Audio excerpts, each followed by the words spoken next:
Assalamualaikum warahmatullahi wabarakatuh. Gimana kabarnya? Semoga semuanya dalam limpahan rahmat Allah Subhanahu wa Ta'ala.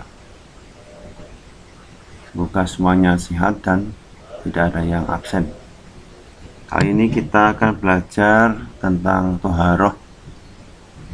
Kita akan kupas satu demi satu agar paham bagaimana cara bersuci. Toharoh adalah merupakan perintah Allah dan agama untuk bersuci dari hadas dan najis.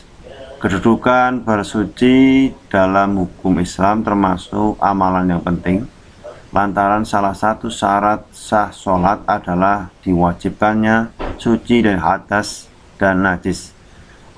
Toharoh tidak sekedar hanya bersih-bersih badan.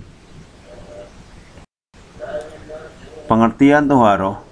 Kata toharoh berasal dari bahasa Arab atau haru, yang secara bahasa adalah kebersihan atau bersuci. Sedangkan menurut istilah, toharoh adalah menyucikan badan, pakaian, dan tempat dari hadas dan najis dengan cara yang tepat ditetapkan oleh syariat Islam. Menurut Imam Ibnu Rushd, toharoh itu terbagi menjadi dua, yaitu satu, toharoh dari hadas, yaitu membersihkan diri dengan atau dari hadas kecil, yaitu sesuatu yang diminta bersucinya dengan wudhu, dan hadas besar, sesuatu yang diminta bersucinya dengan mandi. Yang kedua, toharoh dari hub atau najis, yaitu membersihkan diri, pakaian, dan tempat ibadah dari sesuatu yang najis dengan air.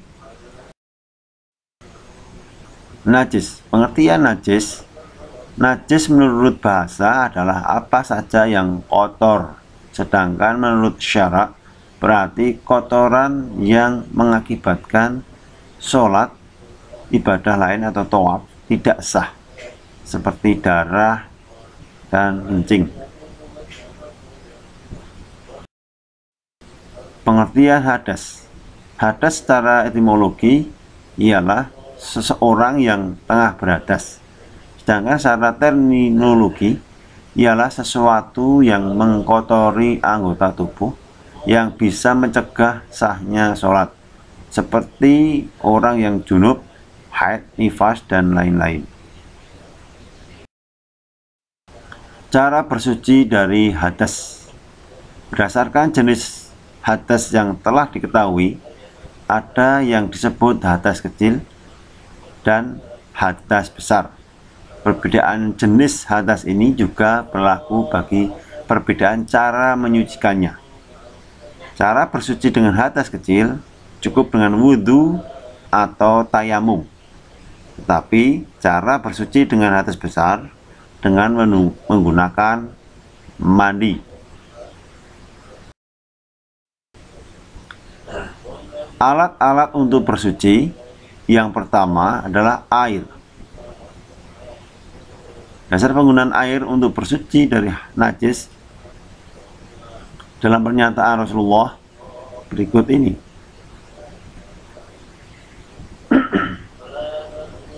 A'udzubillahi minasyaitonir rajim.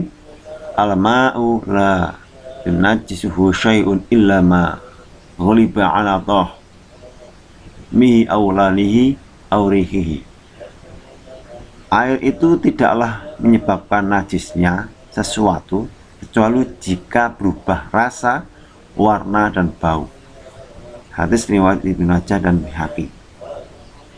Pembagian air yang digunakan untuk bersuci. Yang pertama, air mutlak. Air mutlak itu air suci dan menyucikan. Kemudian air mustakmal, air yang telah digunakan untuk bersuci.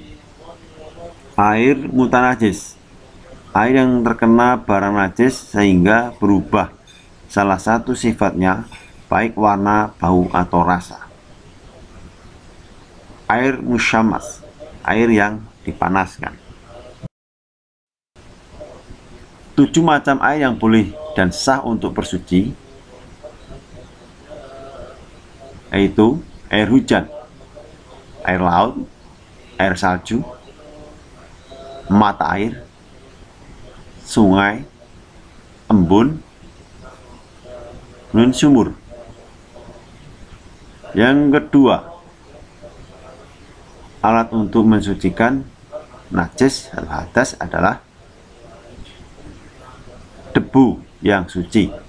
Ketika seorang ini bersuci, dalam artinya bersuci dalam hadas, dan dia tidak menemukan air untuk itu, maka diberikan kemudahan untuk masalah ini, yaitu dengan bersuci dengan debu yang disebut bertayamum.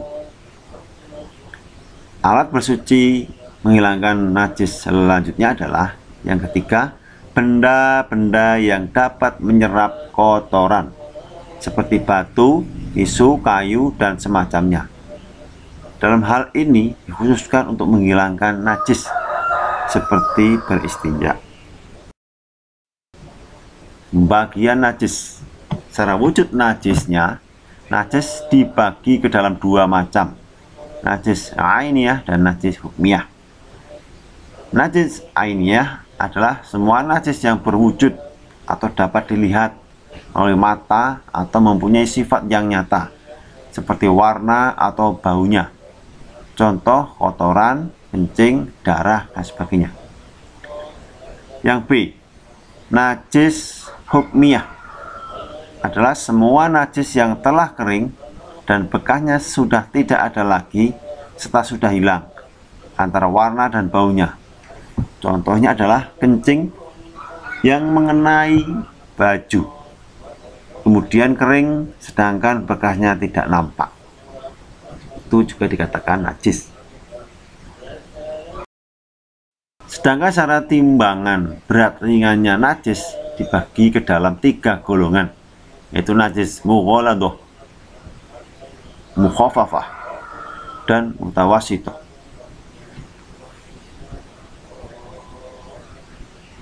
Yang pertama, najis mughaladah, najis yang tergolong berat. Najis ini disebut sebagai najis yang berat karena cara menyucikannya tidak semudah najis-najis yang lain. Yang termasuk ke dalam najis ini adalah air liur anjing dan babi, daging babi. Adapun cara untuk menyucikan najis ini adalah dengan syamak. Cara penyamakannya dengan membasuh najis tersebut dengan air sebanyak 7 kali, dan salah satunya dicampur dengan lumpur, baik najis itu bersifat ainiyah maupun hukmiyah, baik berada dalam tubuh, pakaian maupun tempat sholat.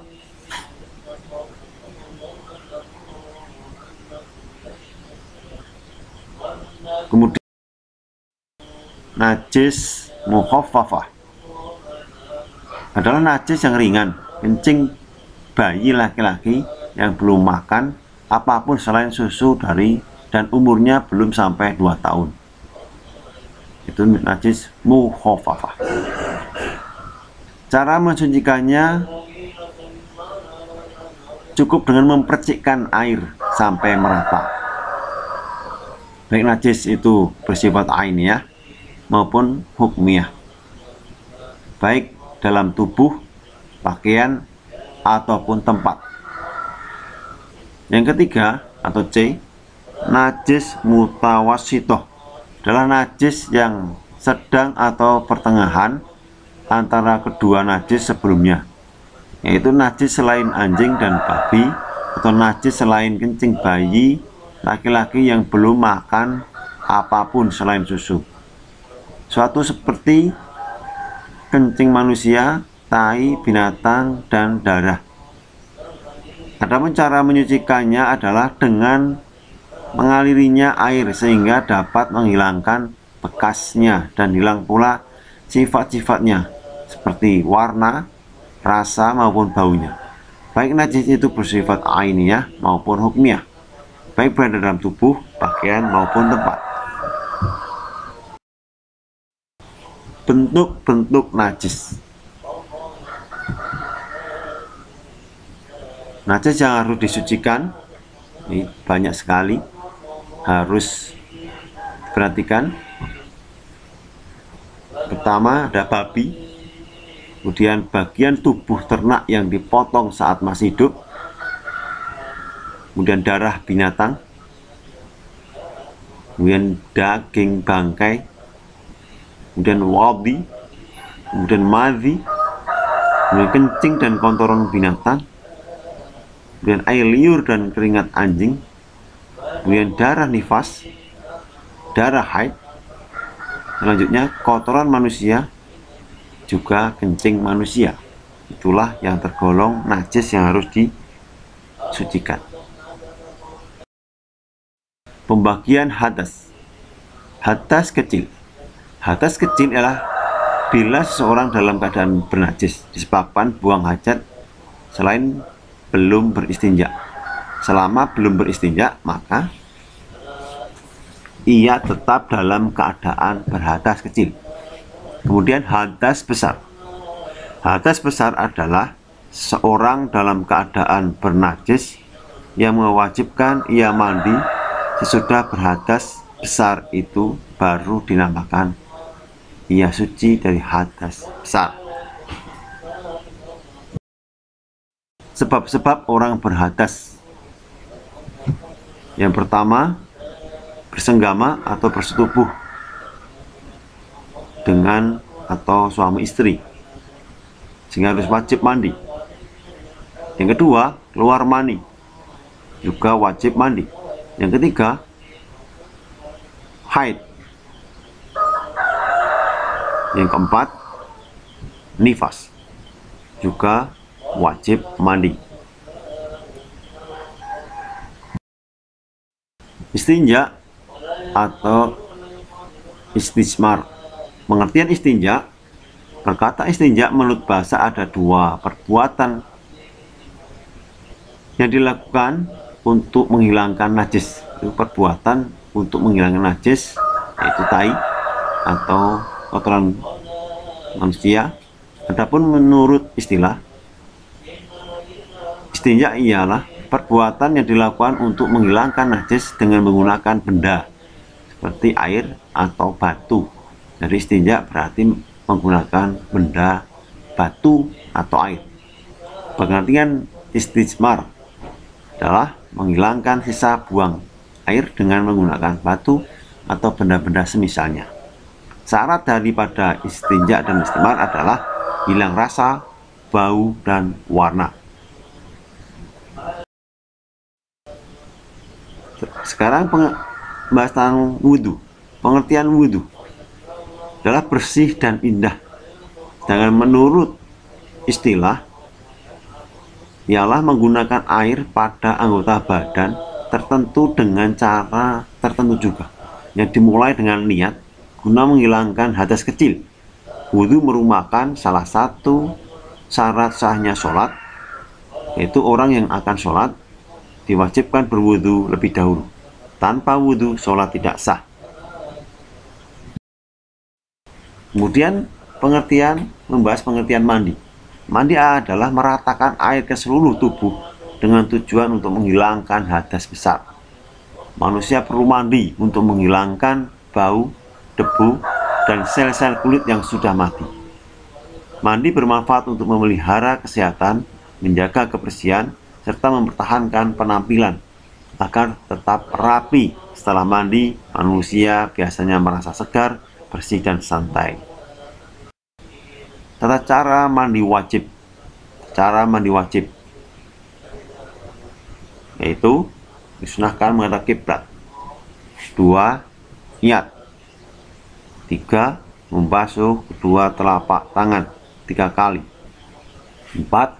Mencuci kemaluan dan dubur dengan tangan kiri hingga bersih. 5. Mencuci telapak tangan hingga bersih. 6. Berwudu. 7. Membasuh sela-sela rambut dengan jari-jari tangan hingga kulit kepala basah. Yang ke-8, menyiram kepala. 9, menyiram dari kepala ke seluruh tubuh. Disunahkan dari kanan dulu baru kiri.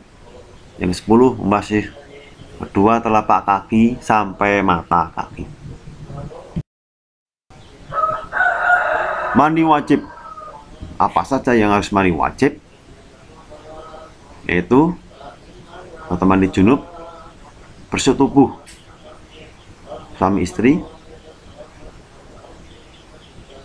atau keluar mani, dan atau keluar mani bisa dua-duanya. 2, haid. 3, nifas. 4, meninggal dunia.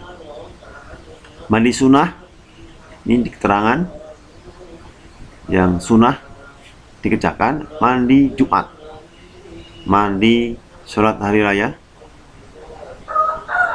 mandi sadar dari pingsan atau gila. 4, mu'alaf. Yang 5, mandi meninggal atau mayit. 6, mau ikhram. Ke-7, akan sa'i. Ke-8, hendak tawaf.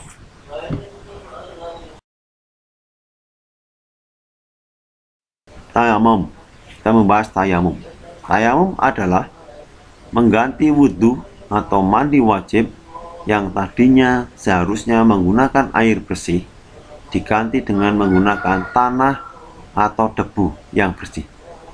Tayamum yang telah dilakukan bisa batal apabila ada air dengan alasan tidak ada air, atau bisa menggunakan air dengan alasan tidak ada penggunaan air tetapi tetap melakukan tayamum, serta sebab musabab lain seperti yang membatalkan wudhu dengan air.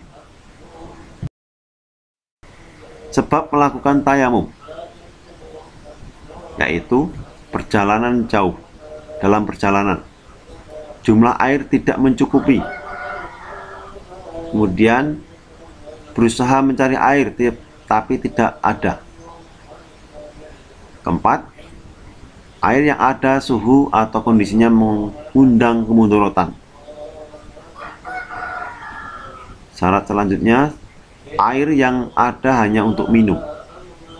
Kemudian air berada di tempat yang jauh. Selanjutnya, pada sumber air yang ada memiliki bahaya dan sakit, tidak boleh terkena air. Selanjutnya kita bahas masalah syarat sah tayamum. Telah masuk waktu sholat, memakai tanah berdebu yang bersih dari najis dan kotoran. Syarat selanjutnya memenuhi alasan atau sebab melakukan tayamum. Yang keempat, sudah berupaya mencari air namun tidak ketemu. Selanjutnya, tidak haid maupun nifas bagi wanita, dan menghilangkan najis yang melekat pada tubuh. Pengertian menyapu dua sepatu. Kita membahas bab menyapu. Menyapu ada dua sepatu, mashul hufain, termasuk juga salah satu keringanan dalam Islam. Ya, dibolehkan bagi orang yang menetap di kampung atau bagi yang musafir. Orang yang sedang dalam perjalanan atau musafir yang kakinya memakai dua sepatu, kalau hendak berwudu maka ia boleh menyapu sepatunya dengan air, yaitu sepatunya tidak perlu dilepas. Syarat menyapu dua sepatu, yaitu bahwa sepatu itu dipakai sesudah sempurna disuci dan bersih. Kemudian sepatu itu menutup anggota kaki yang wajib dibasuh, yaitu menutupi tumit dan kedua mata kaki. Sepatu itu dibawa berjalan jauh.